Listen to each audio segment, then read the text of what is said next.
Chers collègues, chers invités, chers collaborateurs, chers partenaires, bonjour. Ce matin, nous nous retrouvons bien sûr pour le lancement d'IRAGEF, le réseau africain des journalistes environnementaux, un réseau qui est né à partir de la première cohorte de la bourse Mongabay pour le journalisme environnemental. Et aujourd'hui, nous, boursiers de cette première cohorte, nous lançons ces réseaux qui visent à favoriser et à donner de nous-mêmes, à contribuer pour que notre mission commune soit une réussite. Donc, sur le parlant, on a un programme détaillé. Il y aura la présentation d'IRAGEF. Le collègue Ella et Abel Yerbanga vont vous présenter l'IRAGEF. Et ensuite, il y aura les mots du président d'IRAGEF, Juste Edgar. Après, nous aurons bien sûr les mots de la marraine, celle qui a donné vie, celle qui a permis à ce que l'IRAGEF voit le jour. Il s'agit bien de Gilles Chapelain. Et il y aura la présentation du site d'IRAGEF qui sera présenté par Juste Edgar. On aura aussi des questions-réponses sur l'IRAGEF. Et pour finir, avec les webinaires sur le fact-checking dans le journalisme environnemental. Donc, sans autre forme de transition, je vais donner la parole à Abel pour la présentation d'IRAGEF. Merci. Merci beaucoup, Albakay. Effectivement, bonjour tout le monde, bonjour la marraine Juliette. Nous sommes très contents de vous revoir parce que ça fait vraiment longtemps de vous voir physiquement comme bon, en tout cas physiquement comme ça à travers Internet. Alors donc il faut dire que le RAGEF, comme on l'a bien dit, hein, c'est le réseau africain des journalistes environnementaux francophones.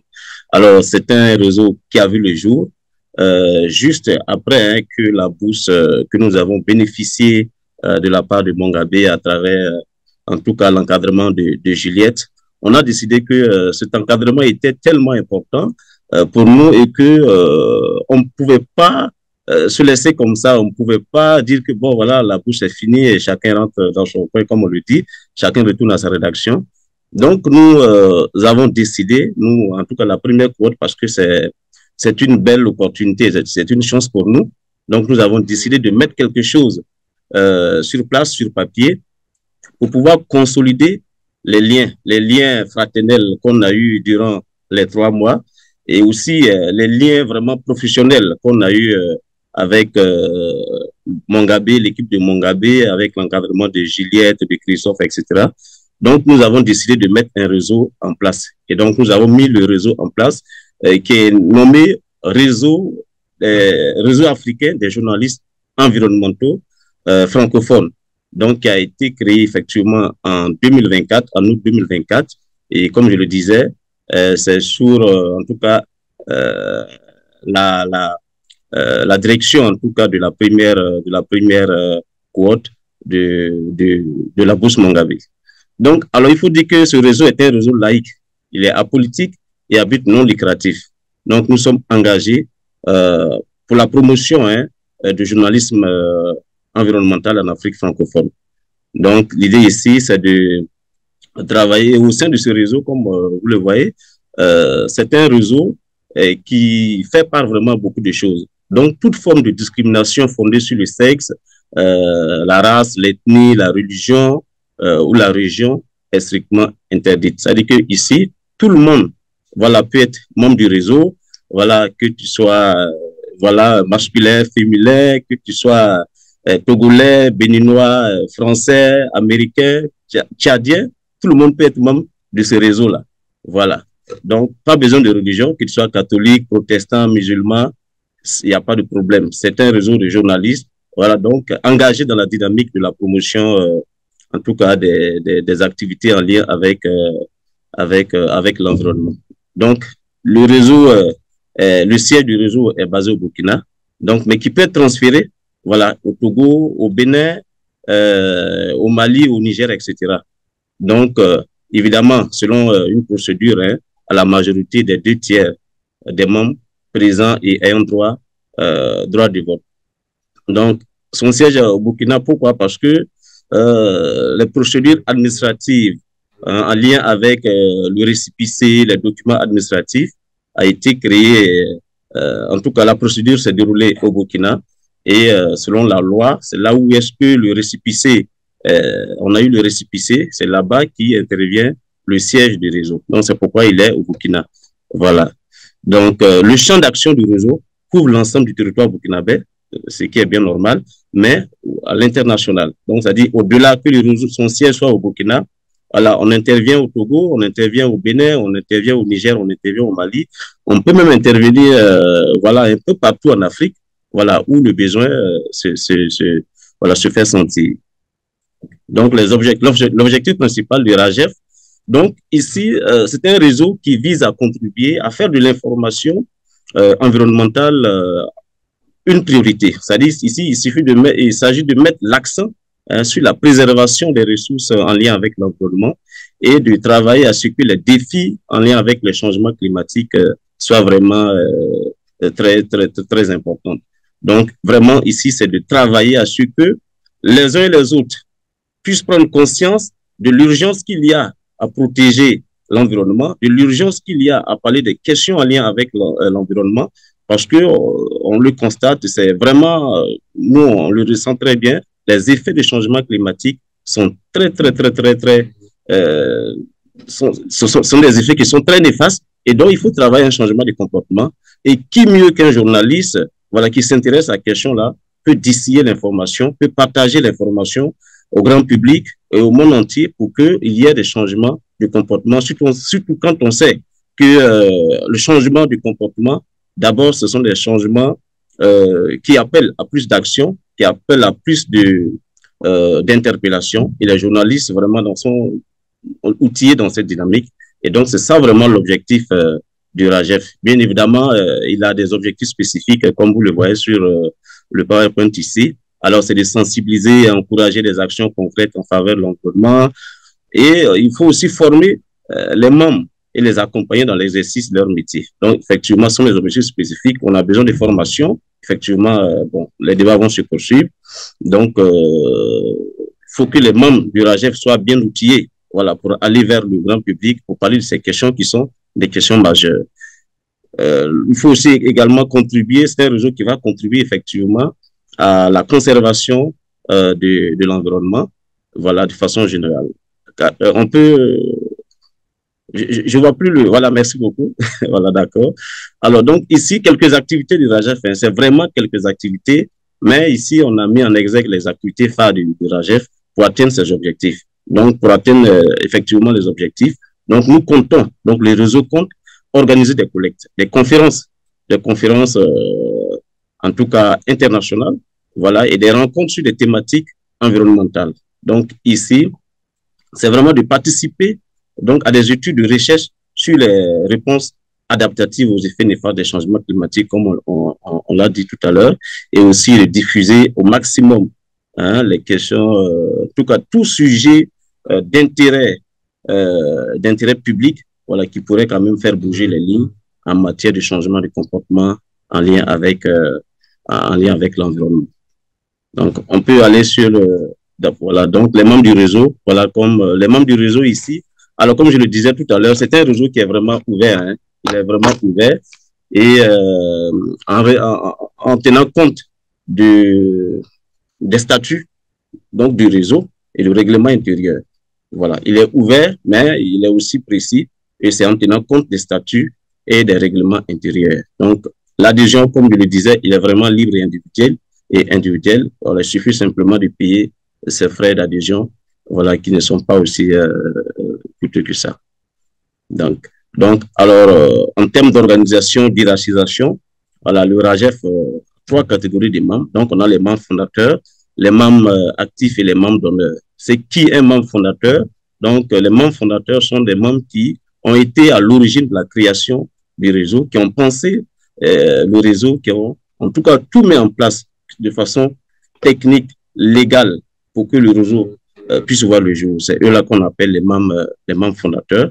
Voilà. Et aussi, on a les membres actifs. Donc, ce sont les membres régulièrement admis à jour de leur cotisation annuelle, voilà, et qui participent aux activités du réseau. Donc, au-delà des membres actifs, voilà, on a les membres d'honneur. Voilà, on a les membres d'honneur.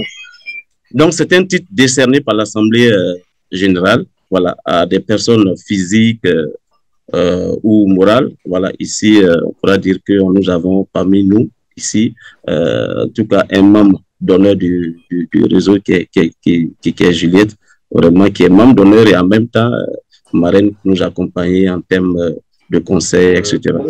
Donc, c'est un peu ça. Donc, l'organisation et la gouvernance, voilà, du réseau. Donc, on est organisé un bureau. Donc, on a un bureau exécutif, voilà, qui est composé des membres suivants, hein, comme vous le voyez. Donc, on a un président, on a un vice-président, on a un secrétaire général, on a un trésorier, on a une trésorière adjointe, on a une secrétaire, on a une secrétaire à l'information et à la communication, suivi aussi des relations extérieures. Voilà, donc ce bureau est responsable de la gestion et du bon fonctionnement de façon générale du RAGEF. Donc c'est un bureau vraiment bien pensé avec des personnes voilà, qui sont bien orientées, chacun à son poste en fonction d'une feuille de route, en fonction d'une mission à accomplir.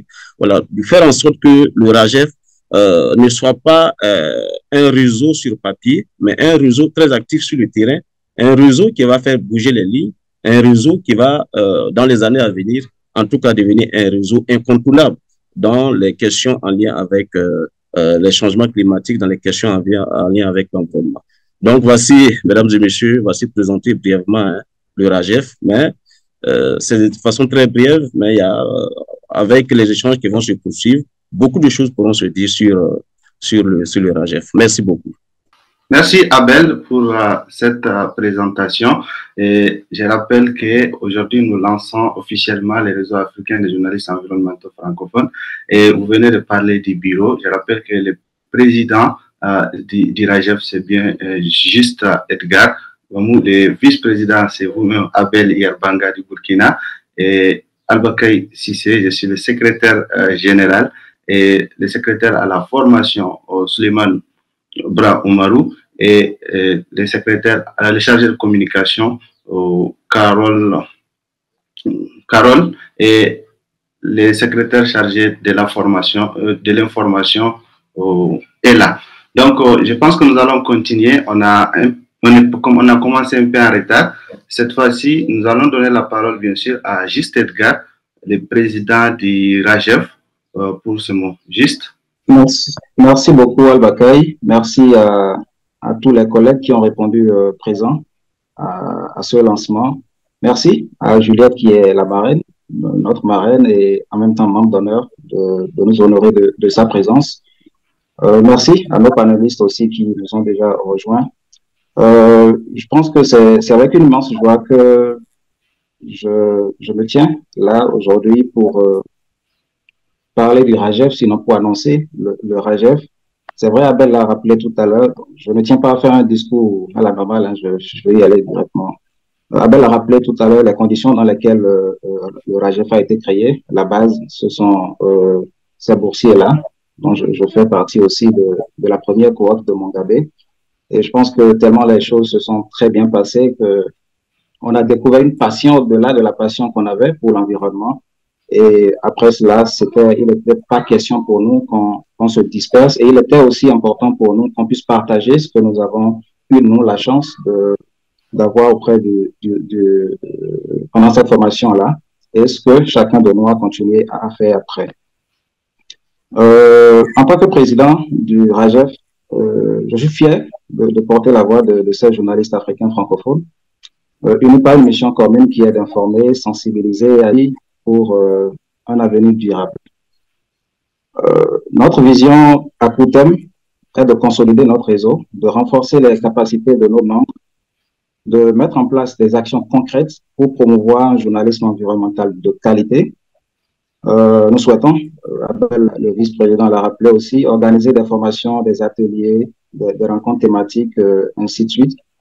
Nous voulons également développer des partenariats avec des organisations environnementales. Je pense qu'avec la présence de Juliette Mongabé et acquis, mais aussi d'autres institutions plus tard qui pourront nous accompagner dans la formation et les ateliers qu'on aura à organiser pour mieux impacter aussi. À long terme, notre vision est de faire RAGEF un acteur incontournable de la scène environnementale francophone. Nous voulons être un réseau dynamique, influent, capable de mobiliser les médias, les décideurs et la société civile autour des enjeux environnementaux majeurs. Nous souhaitons contribuer à l'émergence d'une nouvelle génération de journalistes environnementaux africains, francophones, compétents, engagés et soucieux de l'intérêt général. Nous voulons également jouer un rôle de veille et d'alerte sur les menaces qui pèsent sur notre environnement et proposer des solutions innovantes pour y faire face. Nous sommes conscients des défis qui nous attendent, mais nous sommes déterminés à les relever avec courage et détermination, car nous sommes convaincus que le journalisme environnemental peut jouer un rôle crucial à la construction d'un avenir plus juste et plus durable pour l'Afrique. Je tiens à chaleureusement remercier tous les participants, tous ceux qui ont contribué à la création de ce réseau, notamment Mongabé Afrique qui nous a donné l'opportunité dès le départ, et constitue notre partenaire privilégié, en particulier Juliette Chapalin, rédactrice en chef multimédia et responsable de programme de bourse, marraine et membre d'honneur du réseau, pour son soutien et son accompagnement perpétuel. Je voudrais également remercier nos membres fondateurs pour leur vision parce que ce n'était pas facile dès le départ. On a tenu. Aujourd'hui, nous sommes là pour le lancement. Je voudrais encore tous nous remercier pour l'abnégation que nous avons eue tout au long de ces jours. Ça n'a pas été facile, mais nous sommes là. Je voudrais finir par inviter tous les professionnels des médias, de l'environnement à nous rejoindre, car il est évident que seulement ensemble, nous pouvons faire la différence. Ensemble, on peut construire un avenir meilleur pour notre planète. Vive le RAGEF, vive le journalisme environnemental africain francophone. Merci beaucoup. Merci, Juste Edgar, président du réseau africain des journalistes environnementaux francophones. Et nous allons continuer avec notre programme. C'est vrai, on le dit, hein, l'Égypte doit son existence au Nil. Les RAGEF aussi doivent son existence principalement à Mongabay et particulièrement à celle qui est aujourd'hui notre marraine. Il s'agit bien de Juliette Chapalin. Donc, nous allons donner la parole à la marraine des RAGEF, responsable de la bourse Mongabay pour le journalisme environnemental.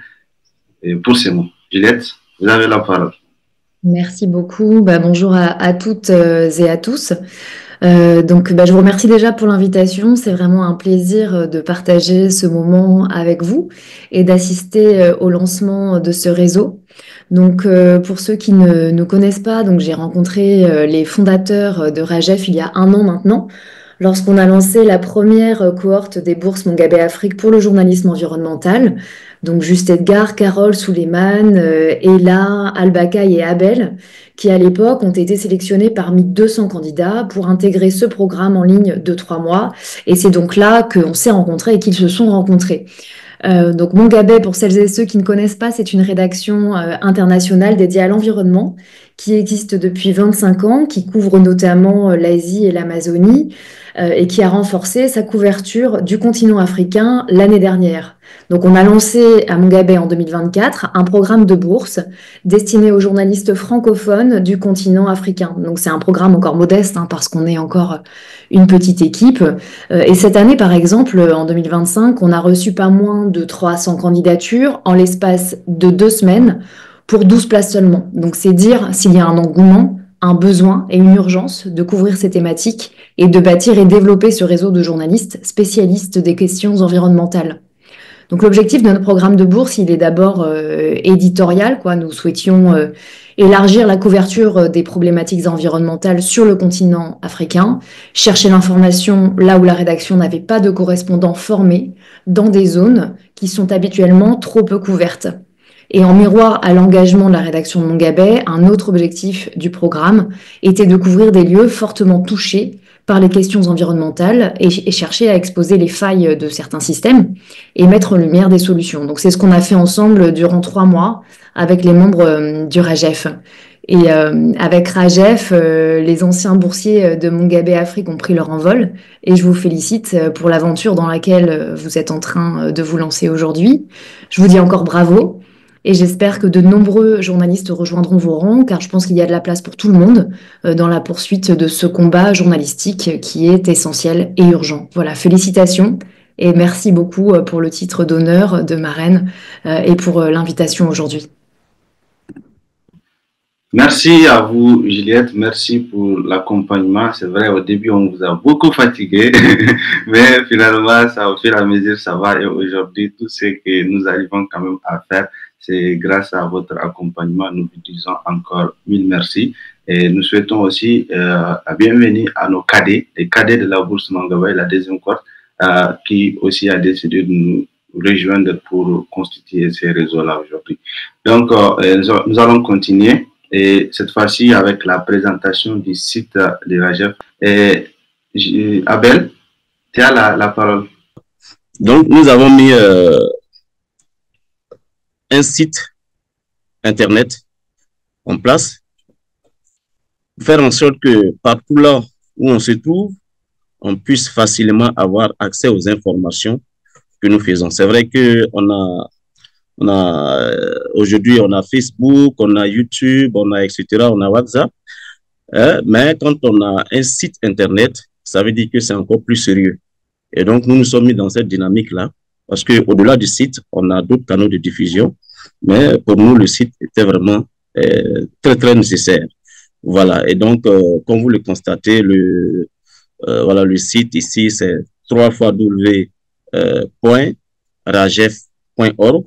Donc, si vous tapez ces éléments-là sur, voilà, vous allez voir le site de RAGEF qui apparaît et avec son logo, voilà, voilà, juste à côté, donc de couleur verte qui est en lien avec, voilà, des questions de la verdure, en tout cas l'environnement, et c'est défini réseau africain des journalistes environnementaux francophones. Voilà, donc ça c'est le logo. On a la page d'accueil, voilà, la page d'accueil qui montre exactement ce que nous faisons, ce que nous publions.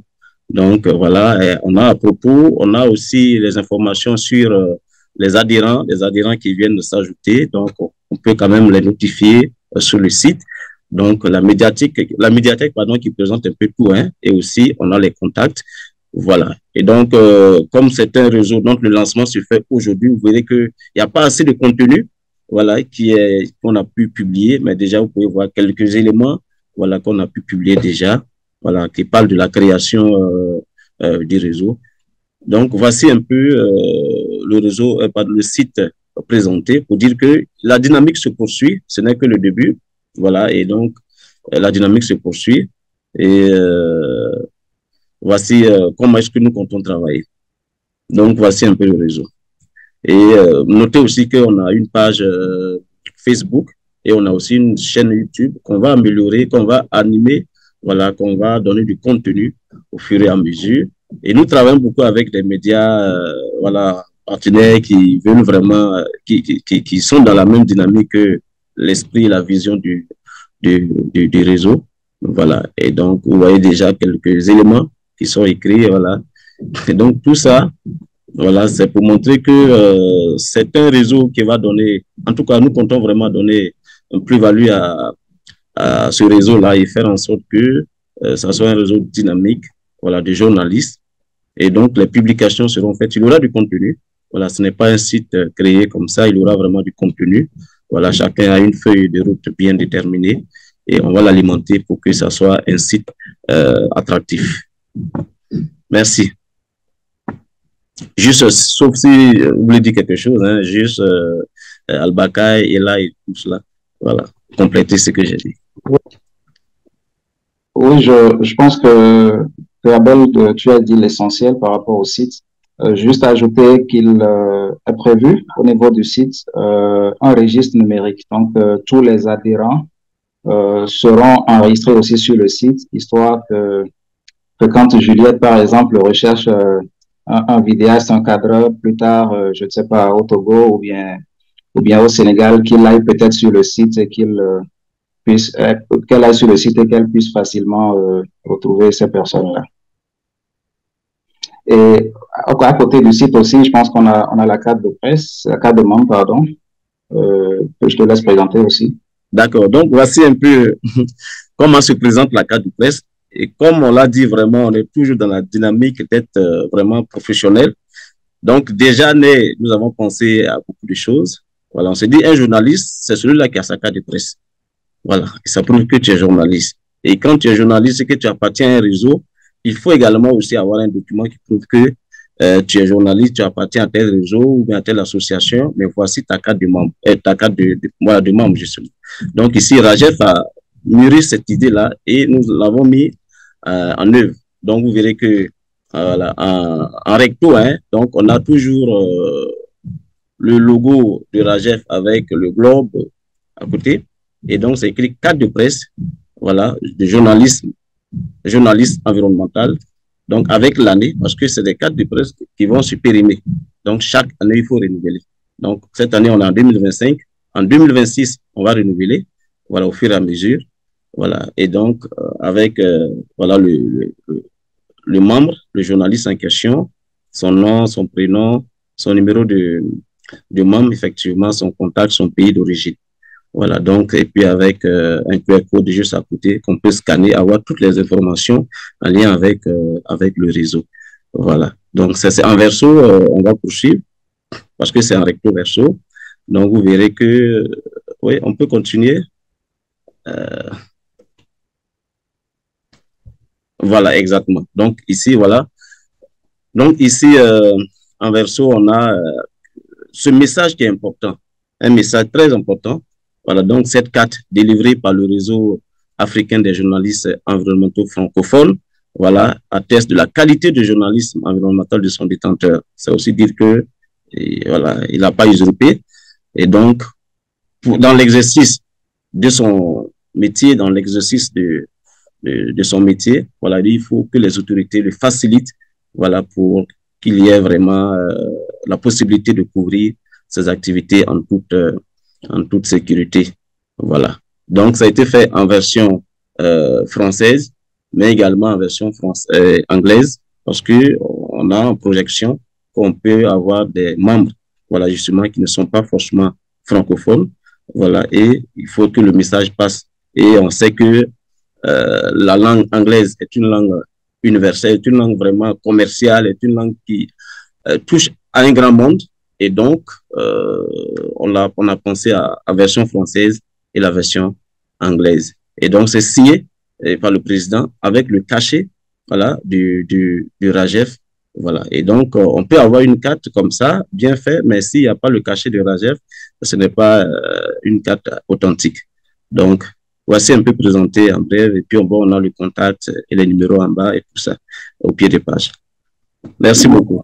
Merci Abel, merci. Et juste, il faut revenir sur une question. Comment être membre? Répondre seulement rapidement à la question pour qu'on passe. Alors, merci beaucoup Albakay. Alors, pour être membre du Rajef, c'est très simple. Il faut déjà prendre contact avec le Rajef en nous écrivant sur notre mail contact@rajef.org. Dès que vous nous écrivez, nous vous envoyons toutes les informations et tous les fiches à remplir. Ce n'est rien de compliqué, il faut juste prouver qu'on est journaliste environnemental. Il faut prouver qu'on soit freelance, qu'on soit dans un organe de presse, il n'y a pas de différence. Avoir une bonne moralité, remplir une fiche d'engagement et payer les frais d'adhésion et de cotisation. Les frais d'adhésion sont c'est à 10 000 francs et la cotisation annuelle est à 5 000 et c'est ça qui vous donne droit à votre carte de presse et à votre inscription dans le registre numérique que nous sommes en train de mettre en place. Donc, c'est brièvement cela. Donc, je rappelle qu'il faut simplement nous écrire, en tout cas, pas tous les médias, hein, que ça peut être sur LinkedIn, ça peut être sur Facebook, sur WhatsApp, le numéro qu'il y a dessus, ou sur mail, contact@rajef.org. Merci, Yabakay. Ok, merci, juste. Je pense qu'on est un peu en retard. Il nous reste 14 minutes pour commencer le webinaire. Je pense qu'on va libérer la parole. On va donner la parole aux participants pour qu'ils puissent poser des questions. C'est tout ce qu'on nous vient de dire. Celui qui souhaite prendre la parole peut ouvrir son micro ou lever la main. Amma Malam Abdou Moussa, il dit: le réseau est-il exclusivement réservé aux boursiers de Mongabay ou bien il est ouvert à tous? Juste. Alors, merci beaucoup, madame, pour votre préoccupation. Non, le réseau n'est pas exclusif. Je pense qu'Abel l'a précisé tout à l'heure, c'est ouvert à tout le monde. Ce n'est pas que pour les boursiers ou anciens boursiers de Mongabé. C'est ouvert à tout professionnel des médias spécialisé dans les questions environnementales. Il y a une autre question de Christophe Adieu, non, je sais pas si je prononce bien le nom. Il dit merci pour la présentation. Pourquoi ne pas mettre un lien directement sur le site pour l'enregistrement? Après Mongabay Afrique, avez-vous déjà des partenariats avec d'autres médias? Oui, bon, déjà, je commence par la première préoccupation. Pourquoi ne pas mettre directement le lien pour l'adhésion? Oui, déjà, c'est le lancement et on vient de commencer. On est encore en train de bien habiller le site. Donc, je pense que d'ici la fin de la semaine, il y aura la possibilité carrément même de remplir toute la fiche directement sur le site d'ici la fin de la semaine. Donc, ce problème-là sera totalement résolu. Mais en attendant, il faudra nous écrire sur les adresses que nous avons données.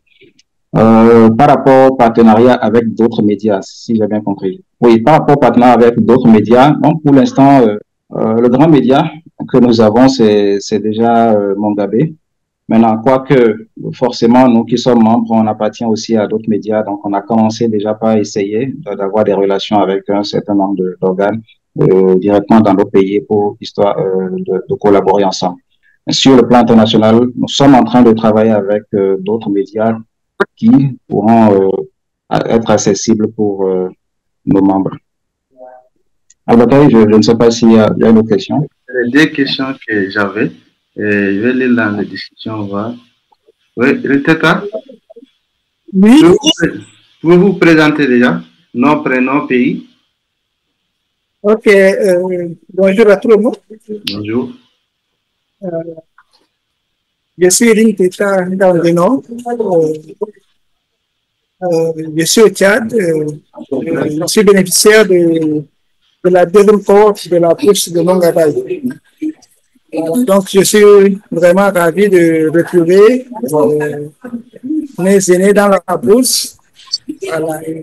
Vraiment ravi de cette belle initiative qui nous permettra de renforcer notre engagement pour notre environnement, que nous devrons tous protéger. Rinteta, merci. Merci pour les encouragements. Roland Kassi, vous pouvez parler. J'espère que vous me recevez. Nous vous recevons. Non, après, oui, pays. Roland Kassi, vous parlez depuis quel pays? D'accord, merci. Je me nomme Kassi Roland, je suis de nationalité tchadienne et résident à Yaoundé au Cameroun. En fait, j'avais une question par rapport au RAGEC. La thématique d'aujourd'hui pour le webinaire m'intéresse déjà, la création d'un tel réseau vient à point nommé. En fait, à côté de mes activités, je suis sociologue de formation et blogueur. Pour une personne intéressée notamment à produire des articles sur des thématiques environnementales et tout, est-ce que le RAGEC va offrir des formations pour pouvoir développer ses compétences et aussi est-ce que des personnes qui souhaitent donc faire du blog journal environnemental ou produire des articles environnementaux peuvent-ils adhérer au RAGEC? Merci beaucoup. Merci beaucoup, Roland. Et juste, j'espère que tu as compris sa question. Abel, quelqu'un du groupe? Il va répondre. Oui, juste, vas-y. Ok, merci Albakaï. Je n'ai pas tout bien entendu, mais je crois savoir qu'il demandait si le RAGEF a un plan pour accompagner dans la formation, si je peux résumer, oui, c'est ça? Oui. Oui, je pense que déjà, si on a commencé d'emblée avec une formation, c'est que notre logique concrètement, c'est ça, c'est la formation. Parce que si nous-mêmes, on estime aujourd'hui qu'on a une certaine compétence, c'est parce qu'on a eu la chance d'être formé et on veut pouvoir donner cette chance-là à tout le monde, au-delà de ce que les autres médias dans le monde avaient essayé déjà de faire. Donc, dans la programmation, chaque trimestre, nous avons prévu une formation. Donc, ça, c'est la formation du premier trimestre. Le second trimestre, il y aura une autre formation. Sinon, pour l'année, il y a donc 4 formations qui sont prévues sur des thématiques qui nous intéressent tous. Et puis, je pense qu'on va donner la chance aussi dans les discussions à d'autres personnes aussi, à nos membres, de nous proposer aussi d'autres thématiques qui les intéressent vraiment pour qu'on puisse aller à la recherche des experts qui peuvent partager leur expérience avec nous. Donc, au-delà de ça, de ces webinaires on va organiser par trimestre par rapport à la formation, c'est que de façon mensuelle, on aura à publier un article et l'article partira forcément d'une thématique, mais ce sera un partage d'expérience d'une année dans la profession et à travers son partage d'expérience de comment il arrive à résoudre telle chose, on aura aussi chaque fois la chance d'apprendre aussi. Donc oui, concrètement, c'est d'abord ça, notre objectif. Donc, je réponds encore oui, oui et oui. On a prévu tout ça. Et Modeste Silver Dossou. Allô? Vous m'entendez? Oui, on vous attend. On vous entend. Super. Bonjour à tous et bonjour aux membres fondateurs. C'est un plaisir de voir ce réseau, que ce réseau est mis sur pied. Maintenant, je voudrais peut-être savoir si vous avez prévu aussi, il y a beaucoup de journalistes environnementaux. Je ne sais pas combien de membres déjà compte le réseau. Si vous avez prévu peut-être mettre en place une base de données et sur, par exemple, des sources, des personnes ressources et qui faciliterait le travail. Vous savez, en Afrique, c'est pas très évident d'avoir des personnes ressources pour pouvoir vider sur tel ou tel sujet s'il n'y a pas de questions. Beaucoup de gens ne sont pas très à même de... Je parle, je suis béninois et je suis désolé, je ne me suis pas présenté. Alors, Modeste Dossou, je suis journaliste, je suis béninois, je réside aussi. Donc, je voudrais savoir s'il y a une base de données ou si vous prévoyez de mettre en place une base de données pour faciliter un peu aussi le travail des journalistes. Quand on vient sur votre site, on peut peut-être aller voir des personnes ressources, des sources d'informations. Voilà, je ne sais pas si vous connaissez mieux. Merci. Juste, tu as compris sa question? Ça crachait un peu. Oui, merci beaucoup, Sylvain. C'est une très, très belle question. Alors, là, je pense qu'il y a deux questions. Il voulait savoir déjà combien on est déjà dans le RAGEF. Je pense qu'à part les membres fondateurs, on a déjà eu on a commencé par communiquer beaucoup qui se sont annoncés. D'autres ont déjà finalisé. D'autres n'ont pas encore finalisé, mais ont déjà rempli les dossiers. Quand je dis finaliser, on envoie les dossiers, par exemple, on n'a pas encore payé. Donc, c'est ça, je mets dans finaliser.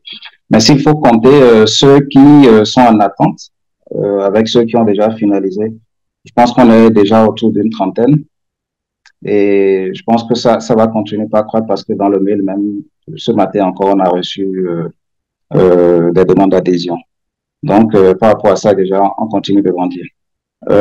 Pour les membres, oui, il y a une base de données par rapport aux membres. Par rapport aux personnes ressources, on n'a pas encore de base de données, mais on compte y travailler. Pour le début, on va plutôt sur déjà notre site mettre des liens par rapport à des bases de données qui existent déjà, par rapport à des chercheurs, ainsi de suite, pour qu'on puisse aller vers cela directement. Et après, normalement, on pourra travailler à construire une base de données proprement dite parce que cela nécessite aussi non seulement de la disponibilité, mais aussi les moyens financiers si on veut faire un travail très, très sérieux en ce qui concerne une base de données. Maintenant, je pense que si Sylvain peut nous accompagner aussi en cela, je pense que c'est la bienvenue. Je ne sais pas si j'ai bien répondu à la question, à la préoccupation. Je pense que la question a été répondue. On va prendre Dieudonné et puis il levait la main. Bonjour tout le monde. Bonjour. Ok, je m'appelle Dieudonné Ndaïse, je suis un journaliste burundais. Je suis vraiment très heureux de participer à cette conférence. Alors, ma question est la suivante. Quels sont, peut-être vous allez répéter ce que vous avez déjà dit, peut-être je n'ai pas pu capter tout. Vous me répétez quels sont les documents nécessaires pour rejoindre le réseau africain de journalistes environnementaux francophones J'ai entendu parler 10 000 francs, mais je ne sais pas si c'est 10 000 francs CFA ou je n'ai pas bien capté ça. L'autre question est de savoir quelle est l'expérience requise pour rejoindre le RAGEF. Juste, tu réponds rapidement. Oui, oui, merci beaucoup pour la question. Je vais commencer par la dernière question qui parlait des montants. Oui, c'est 10 000 francs CFA. Je pense que ça doit faire environ $18 pour l'adhésion. Ça doit faire environ $18 et 5 000 francs pour la cotisation CFA pour la cotisation annuelle. Je pense que ça doit faire autour de $8, ou $9 aussi. Donc, c'est déjà ça. Les critères, je pense déjà, on en a parlé et je me fais le plaisir de reprendre. En fait, il faut prouver qu'on est journaliste environnemental. C'est-à-dire, par exemple, quand vous allez prendre contact et qu'on va vous envoyer les fiches, il faudra peut-être, je suppose que vous êtes freelance, donc si vous êtes freelance, vous avez quand même déjà eu à publier dans des médias donnés. Donc, il faut qu'on ait la preuve de cette publication-là et cela pourra nous permettre de juger vraiment si vous travaillez dans le domaine ou pas. Donc, je pense qu'il n'y a pas beaucoup de complications. Il faut juste pouvoir prouver que vous êtes journaliste environnemental et puis le reste, ça va se faire. Merci beaucoup. Juste. On va continuer à répondre aux questions après. Je pense qu'il faut, on a une formation à suivre. Célestin, vous pouvez nous écrire votre question dans le chat, on va vous répondre. On prend une dernière personne, Manfred Esson, et on continue avec les webinaires. Manfred? D'accord, bonjour à tout le réseau du RAGEF, Juliette, Abel et là, et vous-même. Alors, j'ai deux questions précises. La première, est-ce qu'il y a la possibilité de collaborer avec d'autres entreprises médiatiques africaines sur un sujet environnemental précis dans le cadre du réseau des journalistes francophones? Si c'est le cas, est-ce qu'il y a des conditions précises pour le faire? Ma deuxième question, c'est plus une suggestion qu'une question. Je ne sais pas si dans les formations ou bien dans les curriculums que vous avez prévus, s'il y a le volet protection des journalistes qui est compris là-dedans, sachant que les questions environnementales en Afrique francophone ou bien dans d'autres parties du continent africain sont extrêmement sensibles, quel que soit le domaine.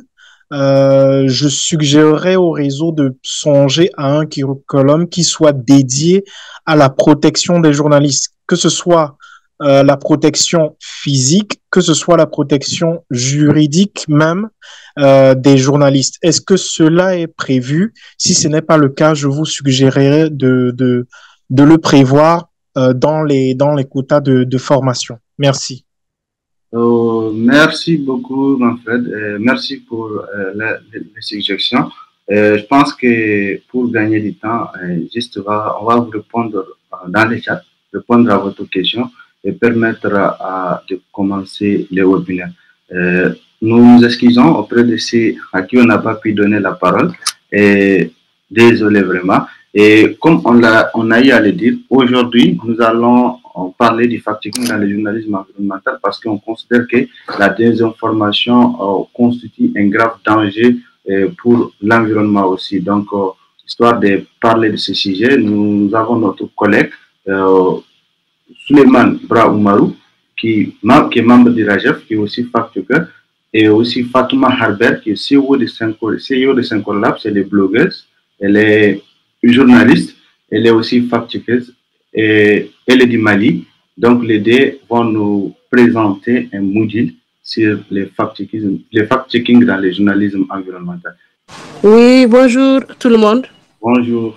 Je suis ravie d'être avec vous ce matin pour ce webinaire qui a lieu à l'occasion du lancement de ce réseau très important pour toute l'Afrique. Je pense sur le journalisme d'investigation. Ravi d'être avec vous. Merci aussi d'être là et de prêter oreille à ce que nous avons à vous dire. Donc, pour vous parler du fact-checking et du journalisme d'investigation, nous pensons que ce sont deux domaines du journalisme qui vont ensemble. Et lorsqu'on les met ensemble, cela donne beaucoup plus de résultats. Lorsque nous prenons le journalisme qui porte sur l'environnement, le journalisme d'environnement, nous voyons que ce réseau ou bien les journalistes qui sont dans ce domaine-là s'intéressent à tout ce qui touche à l'environnement. Il s'agit du changement climatique, mais aussi d'autres choses comme les grandes décisions qui sont prises concernant l'environnement. Vous voyez bien, il y a la collaboration avec les experts scientifiques. Il y a aussi la sensibilisation sur des populations, sur tout ce qui concerne l'environnement, sa protection, les destructions des terres, les destructions des forêts. Et maintenant, quand on prend le fact-checking, il s'agit pour nous de créer du contenu et de s'intéresser à toutes ces fausses informations qui sont véhiculées autour de ce sujet qui est l'environnement. Oui. Donc, la présentation est de Souleymane Oumarou Bra, qui est un jeune collègue et frère du Niger. Moi-même, je suis Fatouma Arbet, eu à être présenté par M. Sissé.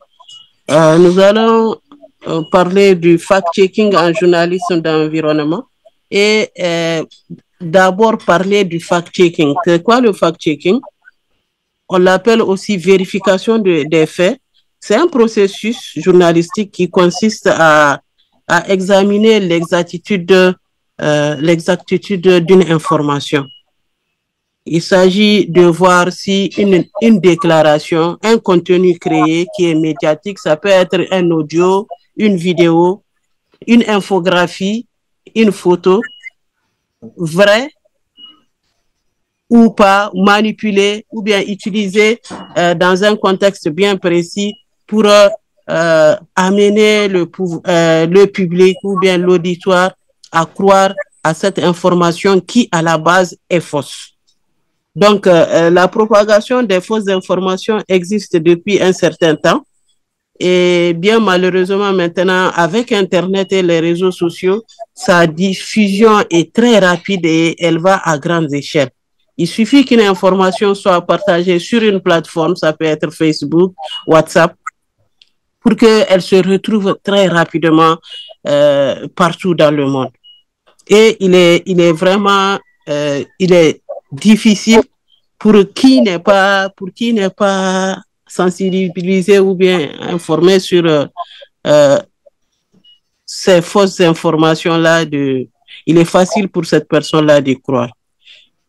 Aujourd'hui, la désinformation et la manipulation de l'information est portée par ces réseaux sociaux-là et constitue une préoccupation majeure pour les pays africains.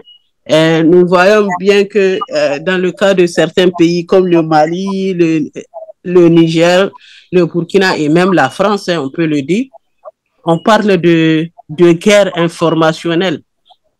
Et cette guerre informationnelle-là est liée notamment à la création de contenus manipulés par même des usines à désinformation, si on peut utiliser le terme.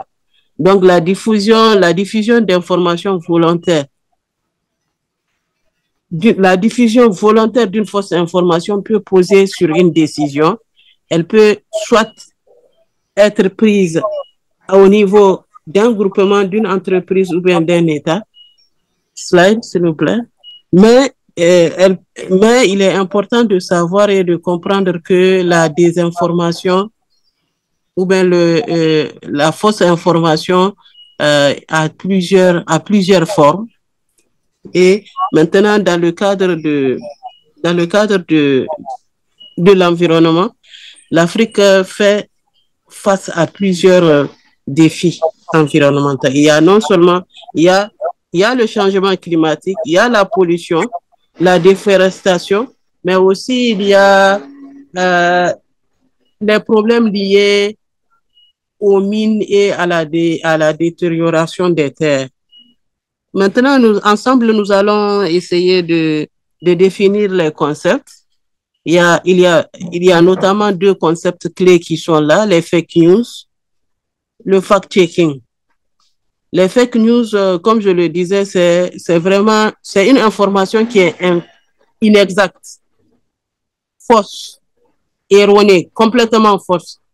Elle est volontairement mensongère et trompeuse et fait partie intégrante de la vie numérique. Sa particularité, elle devient virale, c'est-à-dire que c'est une fausse information créée, manipulée dans l'objectif de tromper, de nuire, ou bien de nuire à une autre personne, ou bien de toucher à sa crédibilité. Et maintenant, une telle désinformation peut être une influence pour les opinions et peser sur le débat public.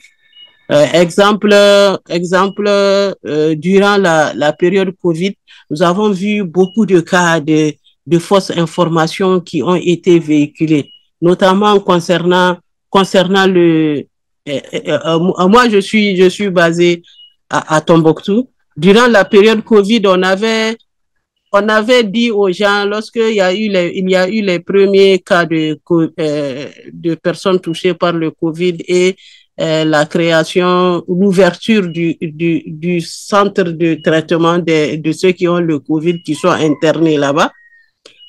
La nouvelle a circulé que quand tu avais le Covid, on te donnait 300 000 francs. N'est-ce pas, Al-Bakay? 300 000 francs, juste parce que tu as eu le Covid. C'était hilarant, mais c'est une fausse information qui a été créée. Pourquoi? Pour pousser les gens à accepter même d'aller se faire traiter au niveau de ce centre-là, en leur faisant voir la part du gain.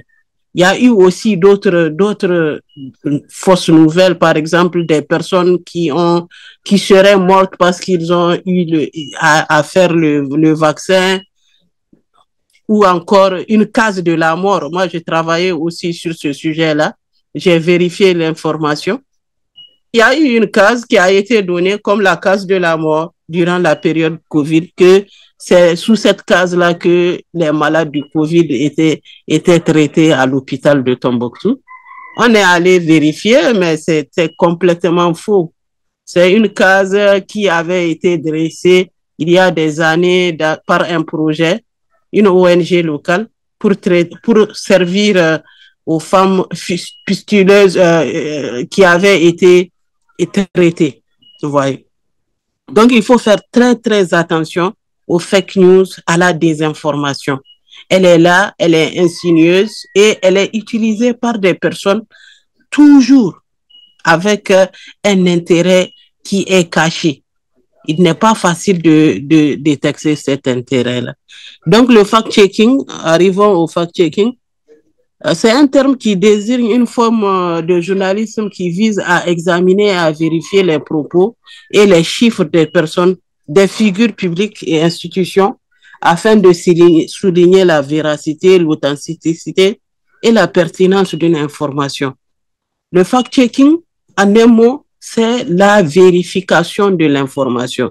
Il s'agit pour le journaliste d'être vraiment très pointilleux et de chercher à voir si l'information véhiculée, si virale, est vraie ou fausse. Est-ce que cette photo, il y a une décision, par exemple, qui annoncerait que à partir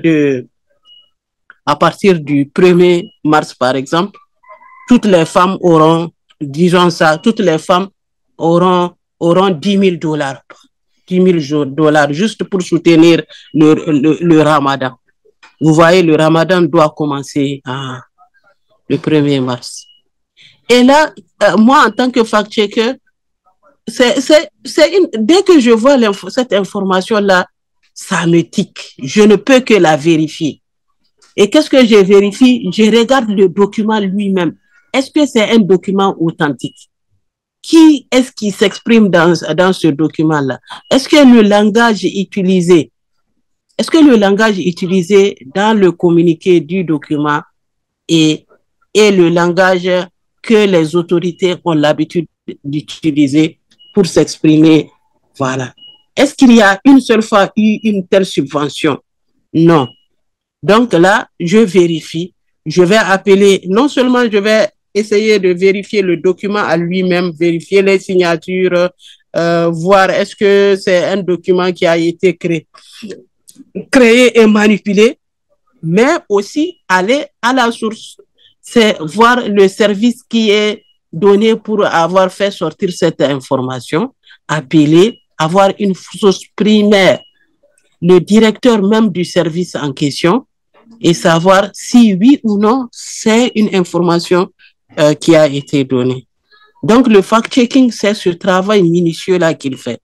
Il vérifie les informations et c'est un outil de riposte à la montée en puissance des fake news. Lorsque plus on vérifie les informations, je pense bien, plus il y a du fact-checking, moins il y a de fausses informations en circulation. Mais il faudrait vraiment être courageux et pointilleux dans cette histoire de lutte contre la désinformation. La question de ce slide-là, c'est à savoir pourquoi le journalisme environnemental est-il sujet à des informations? Il y a plusieurs points. Il y a d'abord le peu d'intérêt accordé à la thématique par les professionnels. Quand on parle de professionnels, on parle des journalistes. On ne s'intéresse pas beaucoup aux sujets qui touchent à l'environnement, au changement climatique, à la pollution. Voilà.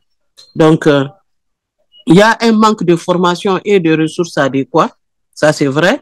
Il y a des enjeux autour de l'environnement aussi qui sont des enjeux portés par, on va dire, des multinationales, des enjeux économiques et politiques. Et parfois, les journalistes ont peine, ou bien les journalistes professionnels ont tendance à réfléchir 2 fois avant de s'engager sur des questions aux enjeux autour de l'environnement. Il y a la recherche du scoop et la pression des réseaux sociaux. Tout le monde sait bien que parler de la pollution, parler de la dégradation des sols, des conséquences du changement climatique n'intéresse pas, ce n'est pas un sujet sur lequel tu ferais facilement un scoop. Même si des journalistes d'investigation ont bien prouvé à travers les prix qu'ils ont reçus que ce sont des sujets qui sont importants. Ouais. Il y a le manque d'accès à des données fiables et aux recherches scientifiques. Pour les journalistes d'environnement, ils souffrent, en fait, les journalistes d'environnement souffrent du manque même d'accès ou bien du manque de vulgarisation des fruits des recherches scientifiques qui sont faites. On ne divulgue pas assez et lorsque c'est divulgué, c'est vraiment dans un cercle restreint de chercheurs universitaires qui s'intéressent aux questions environnementales. Vous voyez, il y a un véritable manque d'accès à ces données-là pour les journalistes d'environnement et pour les fact-checkers qui sont journalistes d'investigation. Je dis d'investigation, d'environnement. Il y a maintenant aussi le problème d'accès aux experts et aux sources crédibles. Parce que lorsque vous vous attaquez, par exemple, à un sujet touchant le changement climatique, touchant, pourquoi pas, la dégradation des sols et autres, il est très difficile pour les journalistes, pour ces fact-checkers-là et pour ces journalistes d'environnement de toucher les spécialistes même du domaine. Vous allez voir, quand le journaliste est à Bamako ou bien il est à Kinshasa, il travaille sur ça. L'expert, lui, l'expert dans le domaine auquel il s'intéresse se trouverait dans une université aux États-Unis ou bien au Canada. Et il est très difficile pour lui de rentrer en contact avec cette personne. Donc, d'où la nécessité de pratiquer du fact-checking d'environnement. La désinformation entraîne des conséquences sur la sensibilisation des populations, des politiques publiques et des initiatives des partenaires au développement. Donc, le fact-checking apparaît comme une réponse pour s'assurer que les informations diffusées sont sûres et fiables. Non seulement on voudrait qu'il y ait beaucoup plus de production sur l'environnement, d'informations sur ce domaine-là, mais il faudrait aussi que ces informations soient des informations qui sont fiables et sûres. Slide, s'il vous plaît. Pour communiquer une information fiable et crédible, pertinente au public, on a besoin, pour communiquer une information crédible et pertinente au public qui en a besoin, c'est pratiquement ce que je viens d'expliquer, pour aider les politiques à prendre des décisions à base de faits et de chiffres exacts. Il s'agit aussi pour le journaliste fact-checker et le journaliste d'environnement de pouvoir aider les politiques à prendre des décisions sur la base de faits réels. Il ne s'agit pas juste d'écouter une rumeur pour prendre des décisions qui ne sont pas réfléchies et mûres. Vous voyez, surtout des décisions qui concernent l'environnement et les populations. Il s'agit pour le journaliste pour le fact-checker qui s'intéresse à l'environnement, de rétablir la vérité, de remettre des choses dans leur contexte, parce que nous avons aussi au sein des différents types de désinformation il y a la mise hors contexte de certaines informations. Quand c'est hors contexte, quand on prend par exemple une photo d'une mine, pour dire une photo d'une mine qui se trouve à l'ouest, pour dire que c'est une mine qui se trouve à l'est et que cette mine-là a déjà commencé à fonctionner, que ça produit telle personne, c'est du hors contexte. Vous voyez. Et le fact-checking permet à ce journaliste-là de rétablir la vérité, de donner des données fiables et sourcées à son auditoire. Il s'agit aussi pour le journaliste d'éviter les dégâts et il aide aussi à promouvoir une information de qualité et à éclairer les citoyens sur ces questions-là liées à l'environnement. Là, maintenant, nous allons voir les types de désinformation environnementale. Il y a il y en a plusieurs. Hein. Il y a la manipulation des chiffres, des faits et des chiffres. Il s'agit de diffuser des données erronées et des statistiques manipulées uniquement pour faire croire à l'opinion qu'une information ou bien une décision est bien prise. Vous voyez, on veut prendre une décision, on veut faire quelque chose et en tant que politique, on manipule les faits ou bien on manipule des chiffres pour faire adhérer la population à la décision ou bien pour faire comprendre que c'est la meilleure des décisions à prendre. Il faudrait faire attention à cela. Il y a désinformation et sensationnalisme exagéré, dramatique, même les catastrophes. Il s'agit là de l'utilisation de faits liés à l'environnement pour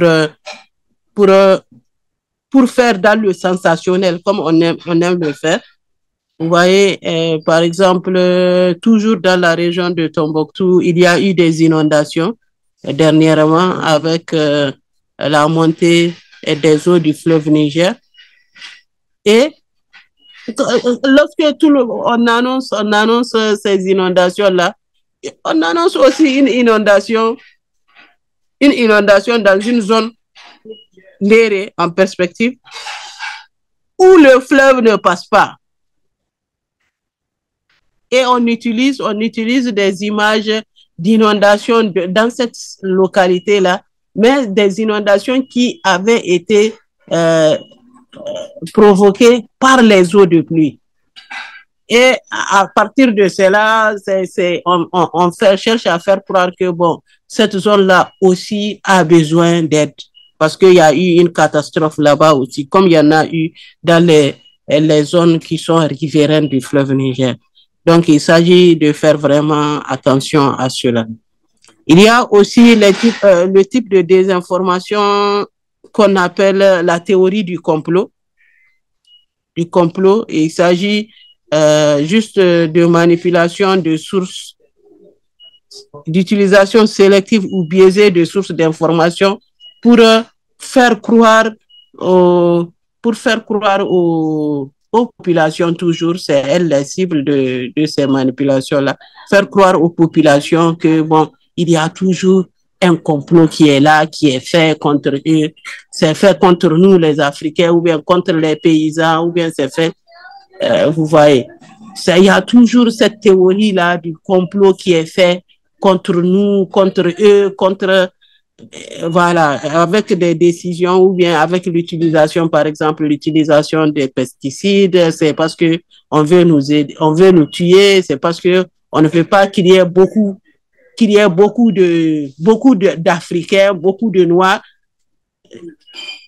C'est pour ça qu'on nous amène, on nous donne même l'engrais, par exemple, on nous donne les engrais chimiques gratuitement parce que bon, on veut que nos femmes fassent moins d'enfants. Et comme ça, nous-mêmes, nous serons moins nombreux. Ce sont ces types de théories du complot qui existent. Ouais. Maintenant, parlons des sources de la désinformation. Il y a les industries et les lobbies. Il y a les réseaux sociaux et influenceurs. Il y a les médias non spécialisés.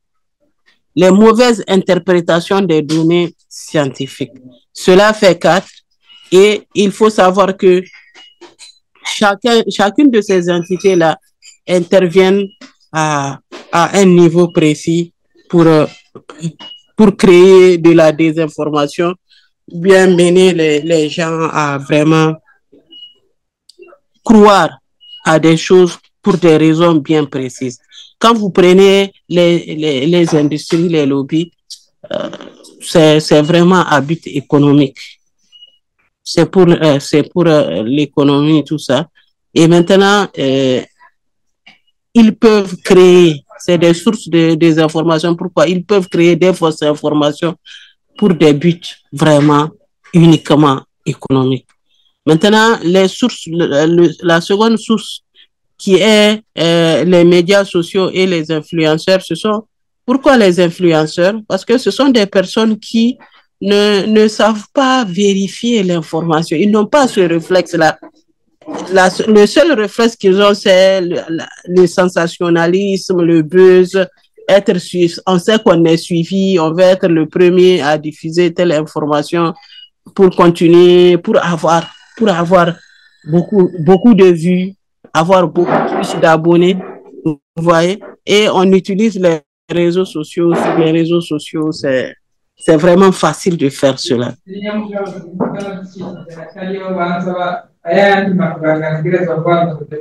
Slide, s'il vous plaît.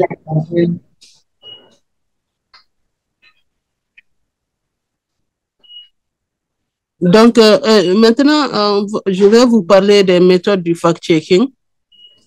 Il s'agit, je pense que j'avais un peu évoqué ça en amont, il s'agit d'identifier l'information à vérifier. Qu'est-ce qu'on me dit? Dès que je suis en face d'une information, en tant que fact-checker, je dois me poser des questions. Qu'est-ce qu'on me dit? identifier l'information, vérifier l'information. Et là, au niveau de la vérification, le fact-checker peut avoir plusieurs méthodes. Il s'agit, quand l'information, il y a une source qui est là identifiée, c'est arriver à chercher à atteindre cette source primaire-là. La première personne qui est en cause. On dit que, l'information vous dit que le ministère des Affaires étrangères du Mali offre $10 000 aux Maliens qui vivent en France ou bien aux États-Unis. Et on vous dit de cliquer sur ce lien-là pour avoir l'argent.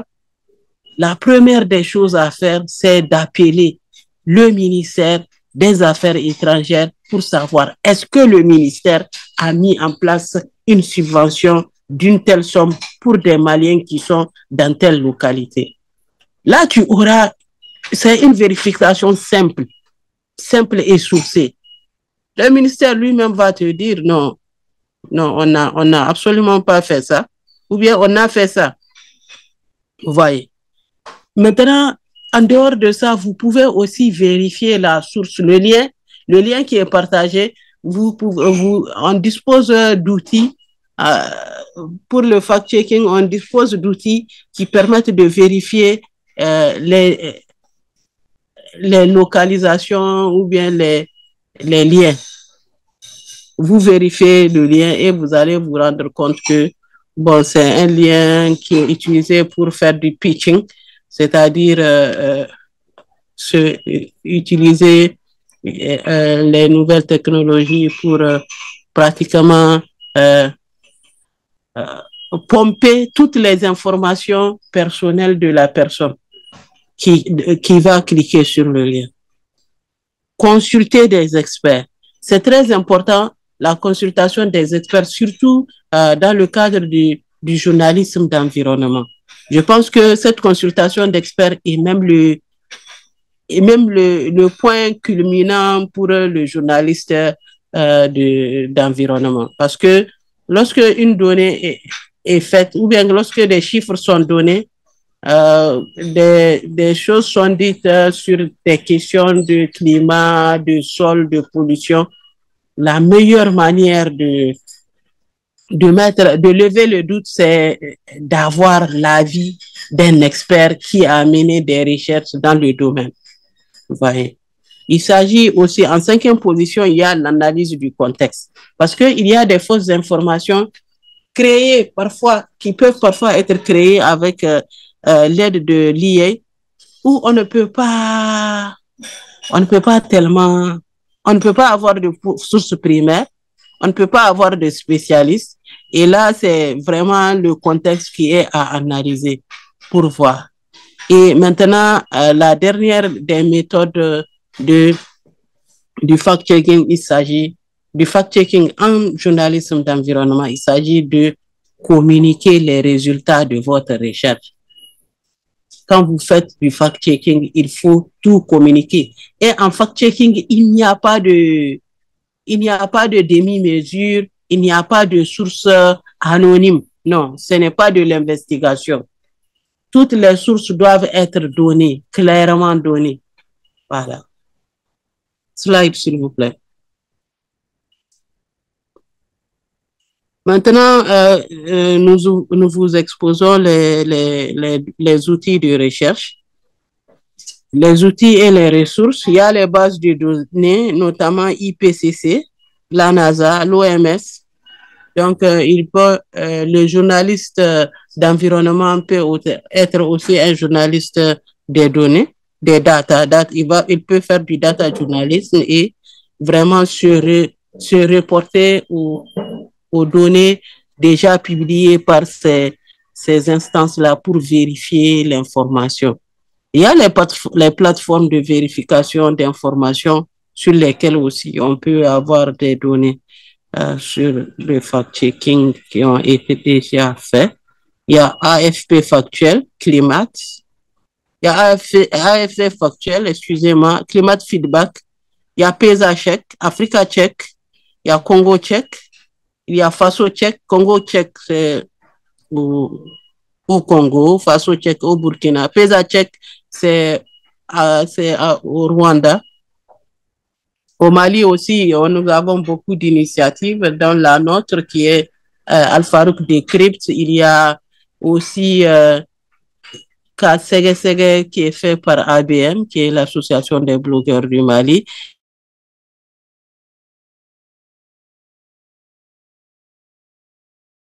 Pour les outils open source, moi j'utilise beaucoup Invite. Il y a Tinai aussi. Il y a Google Reverse. Et pour pour le visionnage des données YouTube, pour le visionnage des données, il y a YouTube, n'est-ce pas? Il y a Invite aussi qui permet de le faire. Il y a WeVerify, Yandex, il y a Labnol. J'utilise surtout de façon personnelle, moi j'utilise surtout Yandex et puis WeVerify. Slide, s'il vous plaît. Donc, maintenant, quels sont les défis du fact-checking? Dans notre domaine du jour, il y a l'accès aux données scientifiques. Je pense avoir évoqué ça en première position. Il y a l'influence économique et politique. Il y a l'avancée de l'IA et il y a la vitesse des fake news. Les trois choses qui sont ici données sont vraiment importantes parce que ce sont des défis qui constituent des freins au fact-checking, en fait. Ce sont des défis vraiment à relever. Parce que chaque fois que, par exemple, quand on prend l'avancée de l'IA, chaque fois que nous trouvons une manière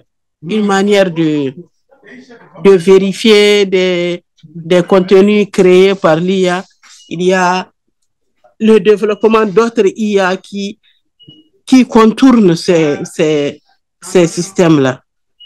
Et bon, il y a des sites Internet comme EA or Not qui donnent des renseignements sur cet état de fait. Et même, il n'y a pas une semaine, j'ai créé moi-même, avec la plateforme de Adobe Express, j'ai créé une photo là-bas. Je l'ai amenée dans EA or Not. Et EA or Not me dit que c'est une photo qui a été 100% produite par un humain. Vous voyez, alors que je sais très bien que ce n'est pas le cas. Donc, faisons attention, continuons à bien vérifier les sources de l'information et puis à mettre et à contextualiser les fausses nouvelles lorsque nous sommes en face d'elles. Slide. Comment améliorer l'information? Je pense que c'est la dernière slide. Il s'agit pour le RAGEF, j'espère que je l'ai entendu même, le RAGEF fera des renforcements de capacité parce que c'est vraiment la source pour vraiment le mieux améliorer le travail d'information. Il faut beaucoup former les journalistes. Il faudrait que les journalistes eux-mêmes sachent soient le maximum formés pour le mieux faire leur travail. Il faudrait sensibiliser le public, collaborer avec les scientifiques et mettre des moyens à la disposition des journalistes. Parce que collaborer avec les scientifiques, mettre les moyens à la disposition, vient directement après les scientifiques. On serait tenté de se demander si ces moyens-là vont être donnés aux scientifiques. Bon, et eux, je pense qu'eux, ils ont déjà les moyens. C'est vraiment les journalistes et fact-checkers qui ont besoin d'un financement. Il faut appeler le chat par son nom. Présentement, il y a beaucoup d'initiatives de fact-checking, mais le grand défi de ces initiatives-là, c'est le financement. Le financement de ces initiatives-là. Il n'y a pratiquement pas de fonds destinés au fact-checking, à l'éducation aux médias et tout ce qui entre dans le domaine de la lutte contre la désinformation en Afrique. Donc, voilà toute notre présentation. Je suis Fatouma Arber, directrice de Sankore Labs, fact-checkeuse et journaliste. Ravie d'être avec vous ce matin. Merci Fatouma pour cette brillante présentation. Les RAGEF, je vous dis vraiment merci. Nous allons passer la parole à Bra qui va gérer aussi les questions-réponses, permettre à ce que les gens puissent poser des questions sur tout ce qui vient d'être dit. Bra? Oui, merci beaucoup.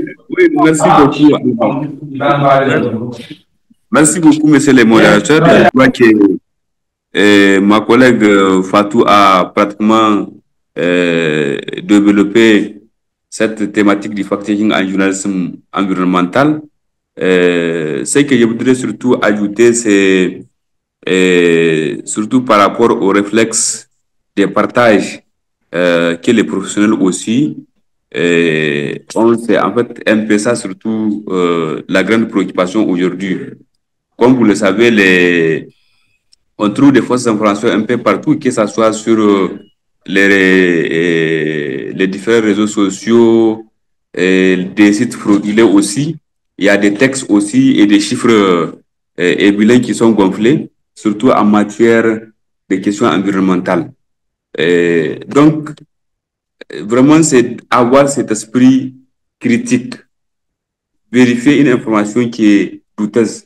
Il faut développer l'esprit critique parce que les fausses nouvelles ont souvent l'air d'être crédibles et c'est facile de se faire avoir en fait.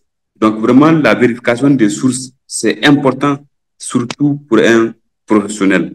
Maintenant, l'autre aspect aussi, c'est qu'il faut vraiment développer des compétences puisque ces outils sont en ligne, les outils de vérification des photos et des images. Ça, c'est aussi important pour nous, les outils que Fatouma a développés, que ce soit Yandex, Tinai, Google, en fait, recherche images, tout ça là, je crois que c'est important pour vérifier des images. Donc,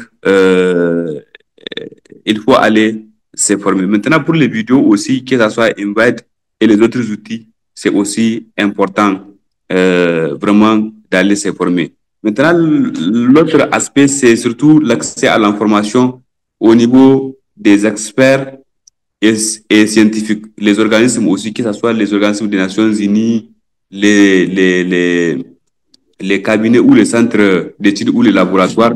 Je crois que c'est important pour nous, en tant que journalistes professionnels qui s'intéressent aussi à cette thématique, donc d'avoir des contacts vraiment au niveau de ces experts, au niveau de ces chercheurs, au niveau des universités, pour vraiment non seulement exploiter les recherches, mais aussi vraiment si on a des questions, d'aller vers ces gens, vers ces institutions pour vraiment avoir des réponses crédibles, sans pour autant aussi oublier au niveau des autorités les voies autorisées. Donc je crois que c'est vraiment important de développer donc ces astuces pour vraiment ne pas tomber dans les pièges donc de la désinformation. Donc c'est ça que je voulais un peu juste ajouter. Et puis on peut ouvrir la liste, les questions-réponses. C'est vraiment une séance d'échange.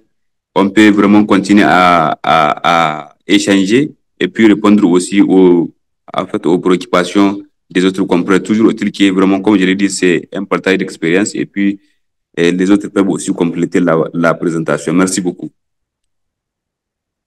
Merci Suleiman. Je pense que maintenant on libère la parole. La personne qui veut parler peut lever la main, parler directement. Pour réagir suite au webinaire. Oui, Alibaba Koulibaly. Merci à Mamadou Fatouma pour l'exposé. Et je réponds à l'identité d'Ali Baba Koulibaly. Je suis du Mali, précisément de Djenné, de la région de Mopti. Et je suis intéressé beaucoup plus sur tout ce qui est question de culture. Donc la culture va également avec la protection de l'environnement. Ma question est la suivante. Et avec la montée des eaux que nous constations dernièrement, et c'est de demander qu'est-ce qu'il faut faire réellement en tant que journaliste environnemental pour pouvoir passer de bons messages de pratique aux habitants qui sont dans les villages situés sur les îles. Merci. Merci beaucoup Ali Baba. Je pense qu'on va répondre directement. Bra, tu peux répondre? Oui, alors compte tenu du temps, je crois qu'on peut prendre les questions et après, c'est mieux. Ok. Donc, on prend Manfred Sommet. Alors, bonjour à tout le monde. Manfred Sommet depuis Douala au Cameroun. J'ai une question qui est relative à la présentation de Fatima. Ma préoccupation porte surtout sur la vérification d'images antérieures et postérieures à une catastrophe naturelle. J'aimerais savoir si le réseau des journalistes francophones envisage nous donner, par exemple, des tips ou bien des recommandations d'organisations qui peuvent nous fournir des images satellites en temps réel. Est-ce que c'est possible? Merci. Merci, Manfred. Et on passe à Ndepté. D'accord. Bonjour à tous. D'abord, je voudrais remercier les réseaux pour cette initiative et également remercier la communicatrice, voilà, Madame Fatou. Alors, je suis Ndepté, journaliste basé au Burkina Faso.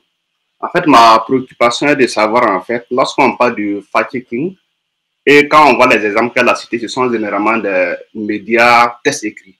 Alors, je voulais savoir pourquoi est-ce qu'en fait, en Afrique particulièrement, je ne sais pas, mais on utilise très peu la vidéo pour quand même, dans le cas du fact-checking. Quel est le défi à ce niveau? Je comprends pas. En fait, moi, j'aime suivre les médias, ceux qui sont dans le domaine du fact-checking, mais la plupart, ce sont des médias qui sont dans les tests écrits. Pourquoi pas la vidéo? Merci. Merci beaucoup. Et on prend une dernière personne, on répond, parce qu'il ne nous reste que 9 minutes. Jean-René. Allô? Bon. Oui, allô, bonjour. Bonjour à tous. Bonjour. Moi, j'ai une question. Oui. Tout d'abord, permettez-moi de me présenter. Donc, je suis un écologue et j'ai une formation en écologie et environnement. Et moi, je suis beaucoup intéressé par cette offre-là ou encore par ces thématiques de formation des journalistes environnementaux. Si bien qu'en parcourant sur LinkedIn, j'avais trouvé cette offre-là.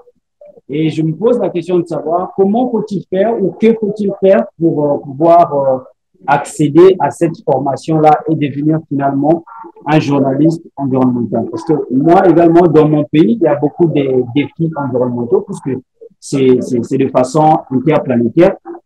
Et moi, je me dis, étant une personne qui voudrait bien participer à peut-être l'atténuation de ces défis environnementaux-là, et par rapport à votre offre, qui est la formation de journaliste environnemental, qu'est-ce que je pourrais faire pour finalement bénéficier ou bien accéder à la formation sur le journalisme environnemental?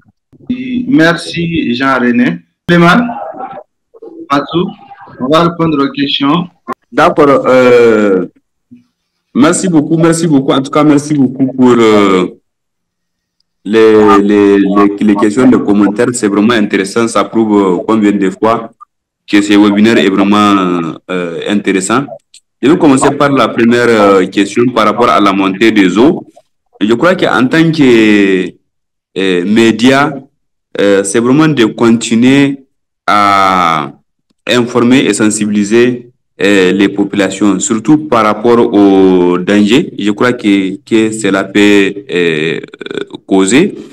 Et là, je crois que au niveau de vos localités, vous avez quand même surtout les services compétents, les experts, ceux qui vont quand même édifier la population par rapport surtout aux dangers sur cette montée des autres. Je crois que c'est de développer maintenant des sujets ou des reportages comme ça. Maintenant, s'il y a des fake news par rapport à cette montée des autres, je crois que vous pouvez aussi essayer de faire ce travail de vérification pour vraiment donner maintenant aux populations la vraie information, parce que la désinformation peut aussi créer d'autres incidents. Donc, je crois que c'est ça qu'il faut essayer de voir. Maintenant, l'autre question, c'est par rapport à la vérification d'images antérieures. Effectivement, quand vous prenez par exemple TINAI, je crois qu'il y a des bases de données où dès que vous cliquez sur une image, en tout cas si l'image est au niveau de sa base de données, elle vous montre effectivement que cette image, elle est là, elle date de telle année, de telle date, ainsi de suite. Et là, vous avez la possibilité. Mais vous pouvez aussi, au niveau de Mogabe, aussi il y a Earth Atlas de Mogabe, qui c'est aussi une base de données. Je crois qu'on va vous envoyer les liens. Ça peut aussi vous permettre vraiment d'avoir vraiment une base de données en temps réel. L'autre préoccupation du confrère du Burkina par rapport pourquoi la plupart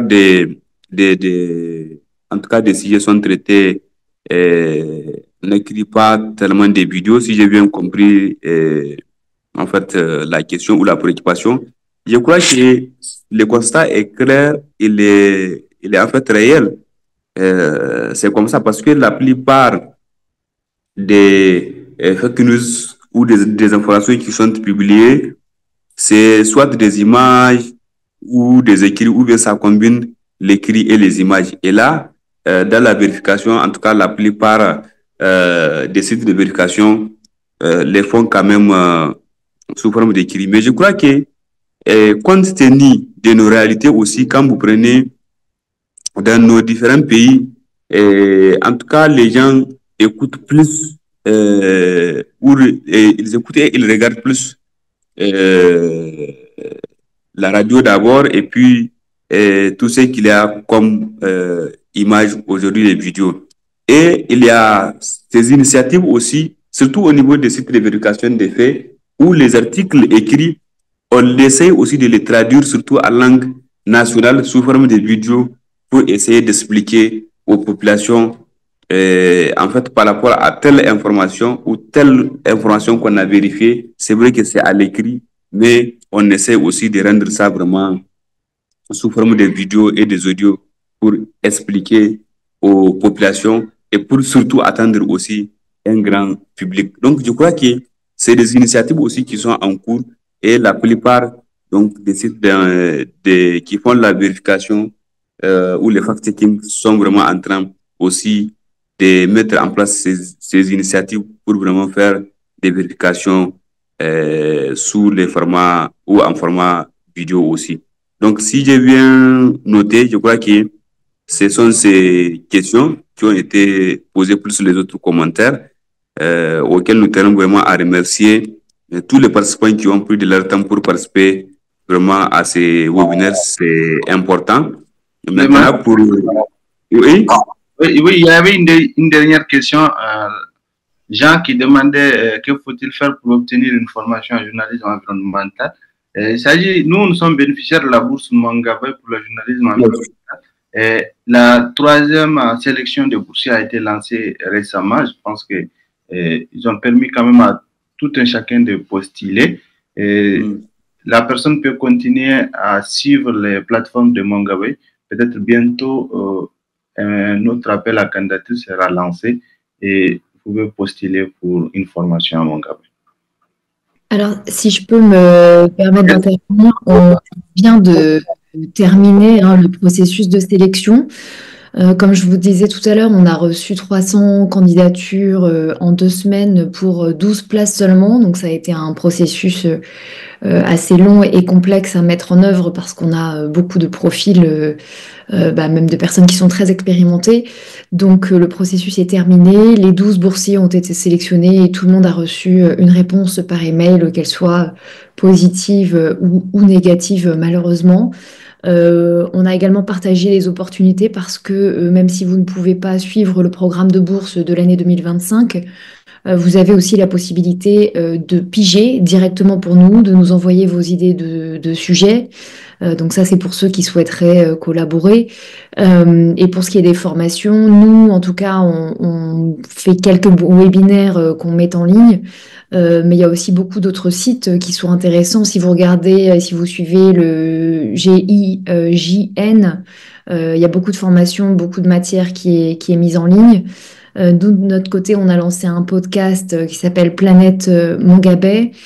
Et on n'est pas les seuls, je pense, à mettre en place des formations qui sont encore accessibles. Et tout ça, évidemment, se déroule en général en ligne. Merci beaucoup, Juliette. Je pense que on est à 11h30, il est déjà l'heure, on ne va pas retenir tout le monde, pour ça, sans les occupations déjà. Et juste, je te donne la parole pour juste clôturer et remercier les gens. Merci, merci à toutes et à tous ceux qui ont participé à ce webinaire. C'est pour nous un grand moment déjà par rapport au lancement. Et je pense que le webinaire aussi a été très intéressant. On va remercier aussi les panélistes Omarou, Bra et Madame Abel qui nous ont quand même servi une très belle présentation, nous ont aiguillé davantage par rapport au fact-checking. Je dirais rendez-vous par rapport à la formation dans quelques mois, peut-être. Dans tous les cas, on a dit tout à l'heure que c'est pas trimestre, donc il y aura une nouvelle formation d'ici là. Et je pense que on sera toujours là pour essayer de répondre à chaque fois aux besoins de tous nos membres et de tous les journalistes environnementaux. Merci à vous et à très bientôt.